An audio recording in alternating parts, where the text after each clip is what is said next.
Hi, good morning everybody. Today we're going to talk about the sad story of grade repetition at underperforming schools.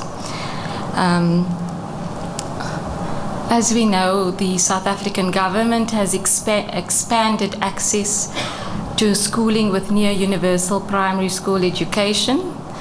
There is, however, still a huge problem with underperforming schools.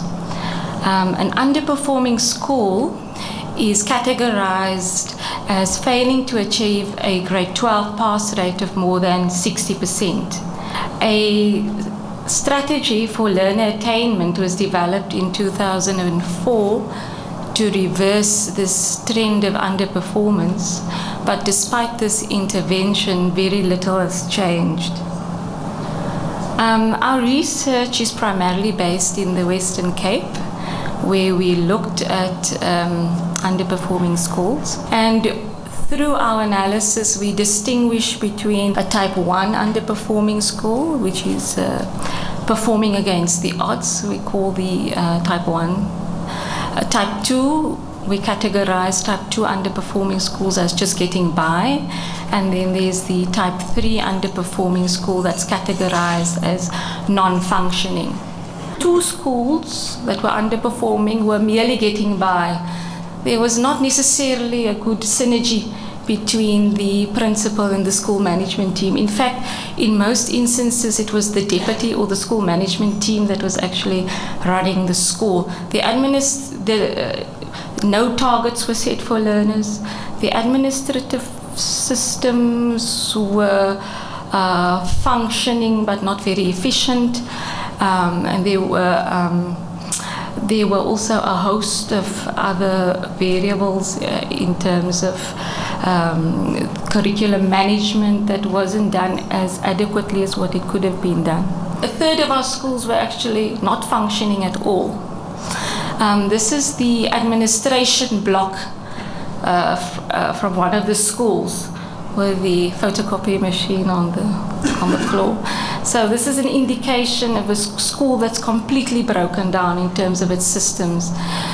This is just the playground for learners, and we find that there's all these broken desks and chairs outside. We also found that repetition is a key feature of underperforming schools. So when we compare the demographic profile of the province with the profile of learners at underperforming schools, then we can clearly see that colored learners are underrepresented at underperforming schools in the Western Cape. The first factor that was highlighted by the principals, the SMTs and the educators was that grade repetition is the result of a policy. It's the result of it's a systemic and policy issue. In terms of current policy, a child may only be held back once per educational phase. So that's once every 4 years. This imperative forces and causes schools to promote underperforming learners to the next grade without them having acquired the necessary subject knowledge and educational competencies demanded by the curriculum. If there is a good synergy between the principal and the school management team and between these two components of leadership and the school governing body, then schools are less likely to have dysfunctional organizational behavior.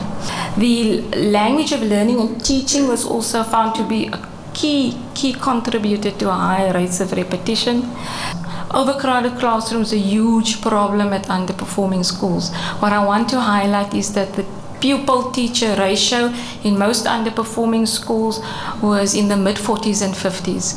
We recommend that the Department of Basic Education think through the issue of an external exam at grade 7. Also rethink the grade promotion policy. As we saw, overcrowdedness is a huge issue.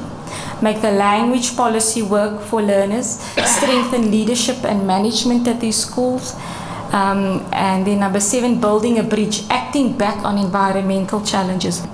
essentially what we propose is the establishment of a school council. So this in the Provincial Education Council, which gets set up and whose strategic and operational agenda is determined together with the Department of Basic Education.